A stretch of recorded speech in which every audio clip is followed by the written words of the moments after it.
আচ্ছা, কখনো কি ভেবে দেখেছেন আমাদের এই দেশের মাটির ঠিক নিচে কি আছে? কোন সেই শক্তি যা এই বাংলাকে আজকের এই রূপ দিয়েছে? এই সব রহস্যের উত্তর খোঁজার জন্যই কিন্তু একটা প্রতিষ্ঠান আছে। নাম তার বাংলাদেশ ভূতাত্ত্বিক জরিপ অধিদপ্তর বা সংক্ষেপে জিএসবি। তো চলুন আজ জিএসবি সেই গল্পটাই শোনা যাক, যে গল্পটা আসলে আমাদের দেশেরই ভিত্তির গল্প। ব্যাপারটা বুঝতে হলে আমাদের একদম গোড়া থেকে শুরু করতে হবে। দেখুন, বাংলাদেশ কিন্তু ভৌগোলিকভাবে খুবই ইন্টারেস্টিং একটা জায়গায় আছে। এখানে ইন্ডিয়ান আর ইউরেশিয়ান এই দুটো বিশাল টেকটনিক প্লেট এসে মিলেছে। আর এই প্লেটগুলো ধাক্কাধাক্কির ফলেই কিন্তু তৈরি হয়েছে সুবিশাল হিমালয় পর্বতমালা, আর জন্ম হয়েছে আমাদের এই নদীমাতৃক বদ্বীপের। তার মানে কি দাঁড়ালো? আমরা আসলে এমন এক জীবন্ত, গতিশীল শক্তির ওপর বাস করছি, যা আমাদের পায়ের নিচের এই মাটিকে প্রতিনিয়ত গড়ে তুলছে। তো এই জেএসবির শুরুটা হলো কিভাবে? এর ইতিহাসটা কিন্তু বেশ পুরনো, মানে বাংলাদেশের জন্মের চেয়েও অনেক বেশি পুরনো। এর শিকড় খুঁজে পেতে হলে আমাদের ফিরে যেতে হবে সেই ব্রিটিশ আমলে। এর যাত্রাটা খেয়াল করলে দেখবেন বেশ কয়েকটা ধাপ পেরিয়ে আজকের জিএসবি তৈরি হয়েছে। শুরুটা হয়েছিল 1851 সালে, তখন এর নাম ছিল জিওলজিক্যাল সার্ভে অফ ইন্ডিয়া। এরপর 1947 সালে যখন দেশভাগ হল, তখন এটা হয়ে গেল জিওলজিক্যাল সার্ভে অফ পাকিস্তানের ঢাকা অফিস।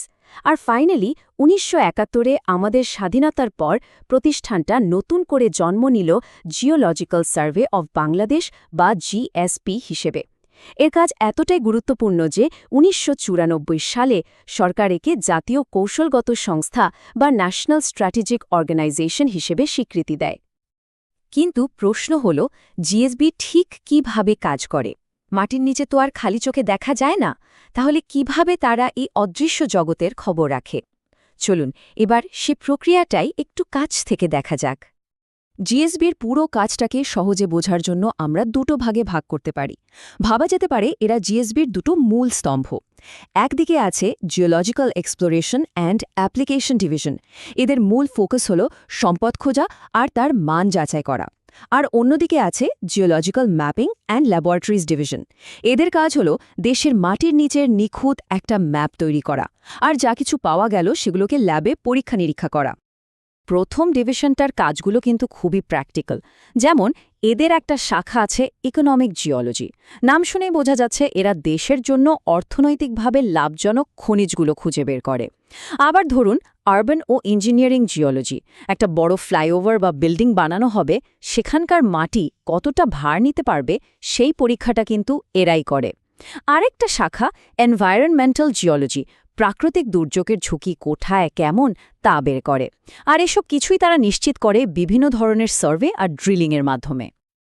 এবার আসি দ্বিতীয় ডিভিশনের কথায়। এদের কাজগুলো কিন্তু দারুণ ইন্টারেস্টিং, অনেকটা সায়েন্টিফিক ডিটেকটিভের মতো।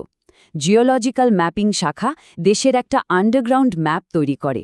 কোস্টাল ও মারিন জিওলজি আমাদের বিশাল উপকূল আর সমুদ্রের তলদেশ নিয়ে গবেষণা করে। আবার রিমোট সেন্সিং ও জিআইএস এর মতো আধুনিক প্রযুক্তি ব্যবহার করে স্যাটেলাইট থেকে ছবি তুলে মাটির গঠন বিশ্লেষণ করা হয়। আর সবশেষে যা কিছু পাওয়া গেল সেগুলোর কেমিক্যাল অ্যানালাইসিস করা হয় ওদের ল্যাবে। আসলে পুরো ব্যাপারটা একটা কথায় খুব সুন্দরভাবে বলা যায়।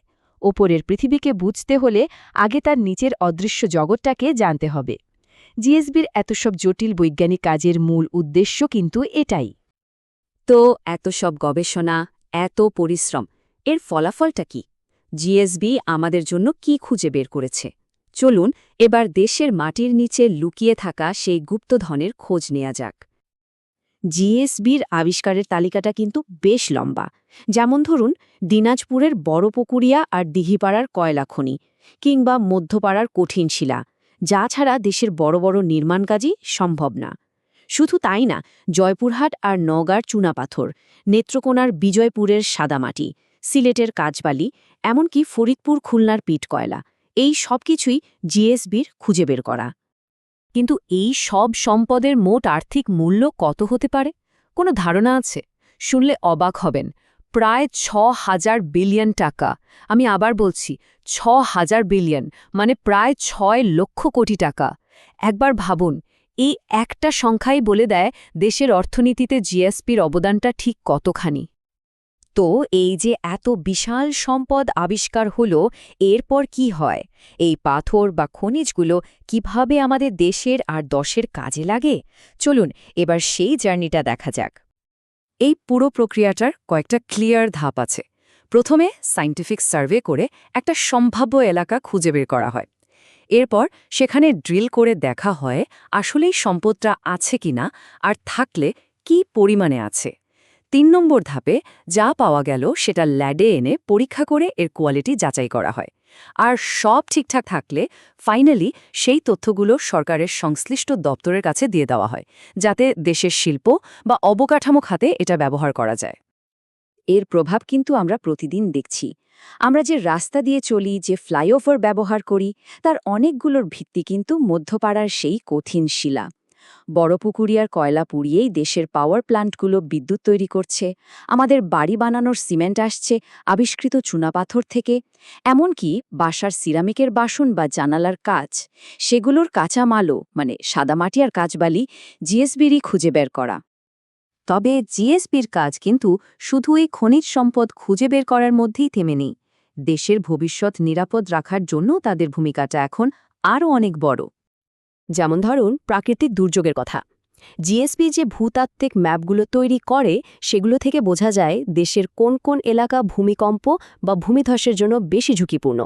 এই তথ্যটা কিন্তু অমূল্য, কারণ এর ওপর ভিত্তি করে নগর পরিকল্পনা করা হয়, দুর্যোগ মোকাবেলার প্রস্তুতি নেওয়া হয়, যা দিনের শেষে হাজারো মানুষের জীবন বাঁচাতে পারে। এখন জিএসবির কাজের ধরন দেখলে বোঝা যায় তারা সময়ের সাথে সাথে নিজেদের কাজের পরিধি বাড়িয়েছে। হ্যাঁ, খনিজ অনুসন্ধান এখনও তাদের কাজের একটা বড় অংশ, প্রায় 40%। কিন্তু এর পাশাপাশি জিওলজিক্যাল ম্যাপিংয়ে 30%, দুর্যোগ ঝুঁকি পর্যালোচনায় 20%, এমনকি পানি সম্পদ গবেষণাতেও তারা প্রায় 10% সময় ও শ্রম দিচ্ছে। মানে তারা এখন শুধু সম্পদ আহরণ নয়, সুরক্ষা এবং ব্যবস্থাপনার দিকেও সমানভাবে নজর দিচ্ছে। আর এই ডিজিটাল যুগে জিএসবিও কিন্তু পিছিয়ে নেই। তারা geology and minerals of Bangladesh নামে একটা মোবাইল অ্যাপও তৈরি করেছে। ভাবুন, দেশের ভূতত্ত্ব আর খনিজ সম্পদের এত তথ্য এখন একটা অ্যাপের মাধ্যমে সবার জন্য উন্মুক্ত। তো এত কিছু জানার পর শেষ প্রশ্নটা মাথায় আসেই, এই যে লক্ষ লক্ষ কোটি টাকার সম্পদ আমরা পেয়েছি, এর পরেও কি বাংলাদেশের মাটির গভীরে আরও কোনো রহস্য, আরও কোনো বিস্ময় লুকিয়ে আছে? কে জানে, ভবিষ্যতের অনুসন্ধান হয়তো আমাদের ধারণার চেয়েও বড় কিছু সামনে নিয়ে আসবে। শেষ পর্যন্ত একটা কথা বলাই যায়, জিওলজিক্যাল সার্ভে অফ বাংলাদেশ বা জিএসবি শুধু মাটির নিচের মানচিত্র আঁকছে না, তারা আসলে একটা সমৃদ্ধ আর নিরাপদ বাংলাদেশের নকশা তৈরিতেও সাহায্য করছে। কারণ একটা দেশের ভিত্তি যত ভালোভাবে বোঝা যায়, তার ভবিষ্যতও ততটাই মজবুত হয়।